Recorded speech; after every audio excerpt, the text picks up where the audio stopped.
திமுக ஆட்சியில் தமிழ்நாட்டில் பாதுகாப்பு என்ற சொல்லுக்கு அர்த்தமில்லாமல் சட்டம் ஒழுங்கு முழுமையாக சிதைந்து மக்கள் உயிர் அச்சத்தில் வாழும் நிலை உருவாகியுள்ளது. திமுக ஆட்சி தொடங்கி 2021 முதல் தமிழ்நாட்டில் சட்டம் ஒழுங்கு பிரச்சினைகள் தொடர்ச்சியாக அதிகரித்து வருவதாக பல்வேறு சம்பவங்கள் சுட்டிக்காட்டுகின்றன. குறிப்பாக சென்னை, கோயம்புத்தூர், மதுரை போன்ற நகரங்களில் கொலை, கொள்ளை, பாலியல் வன்கொடுமை போன்ற குற்றங்கள் தினசரி நிகழ்வாக காவல்துறை புள்ளி விவரங்கள் ஊடக அறிக்கைகளிலும் தெரிவிக்கின்றன.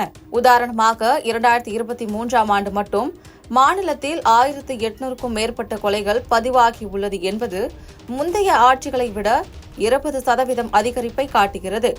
போதைப்பொருள் கடத்தல் மற்றும் கஞ்சா விற்பனை கும்பல்கள் தடையின்றி இயங்குவதால் இளைஞர்கள் பாதிக்கப்படுவதோடு பள்ளி மாணவிகள் மீதான தாக்குதல்கள் உள்ளிட்ட சம்பவங்கள் சமூக அச்சத்தை ஏற்படுத்தியுள்ளன.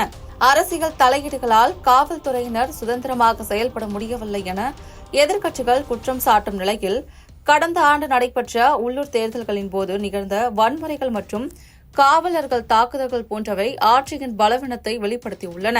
மேலும் பெண்கள் பாதுகாப்பு குறித்து எழுந்த புகார்களுக்கு உரிய நடவடிக்கை எடுக்கப்படாததால் பொதுமக்கள் போராட்டங்கள் அதிகரித்துள்ளன.